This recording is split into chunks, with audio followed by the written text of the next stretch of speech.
let's add another column here for the user that created this, right? So this is developer, all right?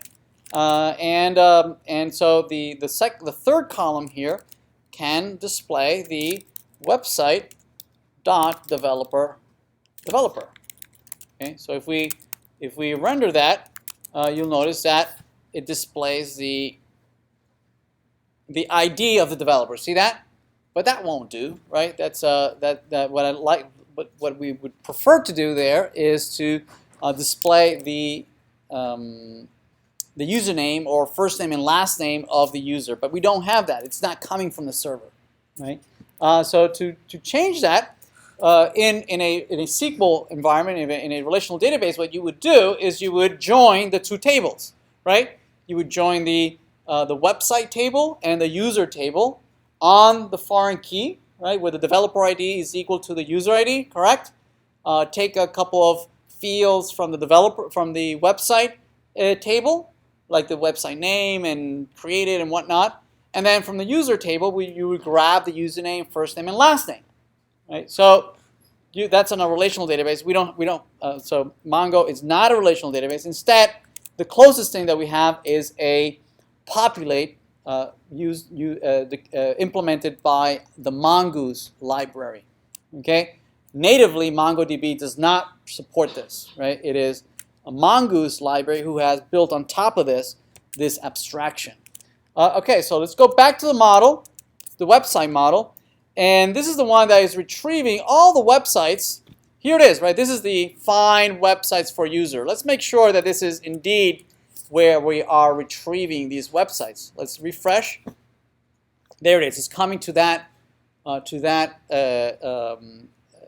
line number to retrieve all these websites. Let's continue, and then it comes back with all the websites. Very good. So what we're going to do here is that before responding to this, right? You can, after you find and you get the data from the database, you can do certain operations before going back with a response, before sending this back to whoever asked for this. You can do all sorts of things. You can sort, you can filter, you can aggregate, right? You can do all sorts of things.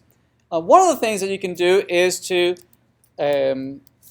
which is one of the more powerful features, is that you can populate. You can say, hey, the data that came back, right, has a couple of fields, right, that are references, are referencing something else, right? In this case, we have the developer field, right, is an ID, right? There it is. It's this ID.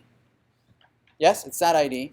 And what we're saying is, I want you to populate that ID, meaning replace the ID with the actual instance object that it's referencing. Yes? Okay? And how does it know what it's referencing? Well, we declared it in the schema. In the website schema, we said that developer, right? This says that it's holding that string. That's what that says. But this meta information is saying that string references some other document in the data model, right? That is an implementation of a user model, right? And that user model has all these fields.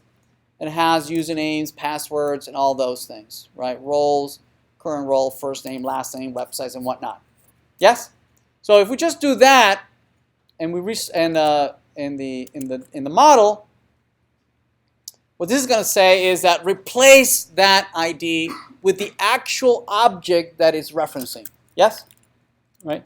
Now, normally you just do a find, a delete, an update. Okay?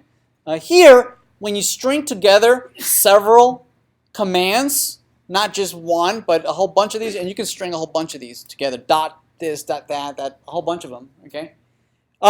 They all need to be compiled by the Mongoose library and optimized, right? So that make sure that it's not going to do unnecessary queries back to the database. It says, oh, okay, so you want to do all these things. You want to populate, you want to sort it, you want to filter it, you want to do all these things. It'll compile an optimal way to implement all these things that we're asking of it, and then you need to execute what you just compiled. Right? It's going to compile all these operations, and then it'll execute it, and then you can return it. Right? So if we restart the server and refresh, let's inspect here, and let's move this to the bottom so that we have space. And we look at the network. If we refresh, okay, notice that the developer object has been replaced with the actual JSON object representation of that user, including everything. The username, the first name, last name, even the websites. Right? Even the websites are there. Okay? Hopefully, one of the websites is this website. It should be. Right?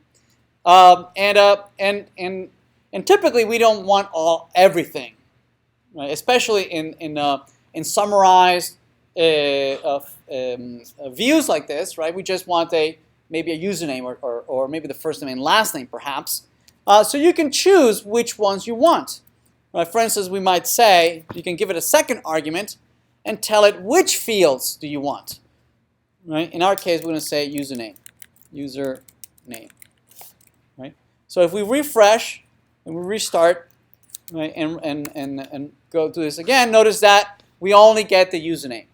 We only get the user plus the ID. The ID is always passed along, right? Unless you tell it not to. You can specifically say, I don't want the default ID field. Don't send it back to me. Right? I only want the ones I asked for. Okay. So now that we have the username, we can go back to the template.